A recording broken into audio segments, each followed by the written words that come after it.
Kristen, and today on this episode of Nancy's Kitchen, we are going to be making George's Stay Fit Breakfast and Bess's Secret Chocolate Waffles.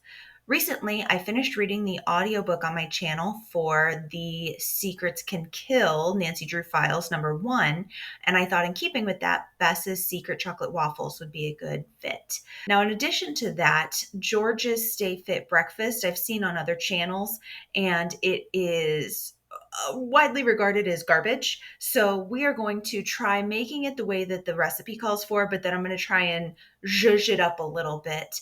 I think this is kind of an interesting juxtaposition because I recently finished reading The Secret at Solaire, one of the Nancy Drew Digest books for the podcast Worst Bestsellers. Within that book, George is complaining that the meals at the resort, I guess, were meager and she was constantly hungry, while Bess is the one who's actually declining Nancy's secret chocolate and not even complaining about the meals. So we're going to take a look at these two recipes. Bon appetit!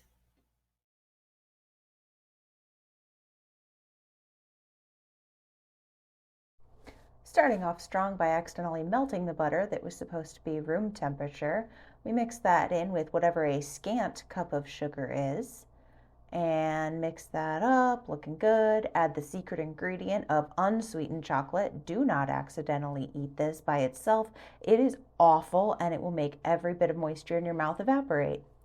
Swirl that in together and then you add in 1 and 2 eggs expertly with no shells included. Have a teaspoon of salt, sift some flour in there. Cinnamon is actually the secret ingredient. That's what you taste. Now the almond extract I would usually skip, but I was really glad I included that. That was delicious and it added a lot of flavor to it. Then you do the standard vanilla. Do a little more mixing. Make sure those egg yolks are broken up. Keep on mixing. Learn this word. It is stodgy. Thank you, Great British Baking Show. Then we could not find a regular waffle iron at Savers, so we are using this adorable little animal waffle iron. And I do not have the directions for this, so we're just gonna plop what seems like an appropriate amount of waffle batter onto this thing, close it up, and oh, look, it is oozing out the sides literally from moment 1. So we're going to clean this up. Oh boy. Yep, steaming, cooking the way it's supposed to. And this is me opening it the first of 3 times before figuring out that they were not cooked all the way through. Now we're moving on. We have a grapefruit. We are cutting the peels off here, and in 4 quarters, we're doing 4 different recipes. Oddly, all 4 recipes called for buttering a grapefruit. You have not lived until you have tried to get butter to adhere to citrus. This one is just butter and cinnamon. That is the one directly out of George's Keep in Shape recipe. We are adding brown sugar to the top. There we go. We got a little bit better angle. HD brown sugar. Honey drizzled over the brown sugar. Pop those bad boys in the oven for 8 minutes on broil. And then according to the recipe, we do need to include a maraschino cherry on top. So we're going to go ahead and do just a single cherry. And then I decided to get creative here. I found a recipe that put salt on a grapefruit that was broiled with butter, brown sugar, cinnamon. You know what? No brown sugar. It was just butter, cinnamon, and salt on top of that. So here's what we ended up with. Now, I was talking here, but none of that recorded because I am an expert videographer. So this is the Nancy Drew recipe, and this is me deciding that it's fine. There's nothing really all that great about it.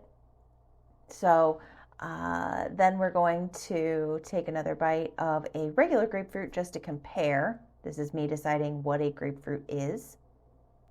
Yep, that's a grapefruit. I still like grapefruit. The regular grapefruit is better than the Nancy Drew one. So now we're trying the one with brown sugar and honey on it. Pleasantly surprised. This is not bad. Going for a second bite here. Decide this is notably better than the Nancy Drew recipe.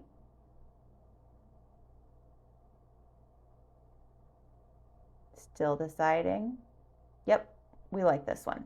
We're going to compare it to the regular grapefruit, still broiled, still covered in butter, because apparently that's how you eat grapefruit.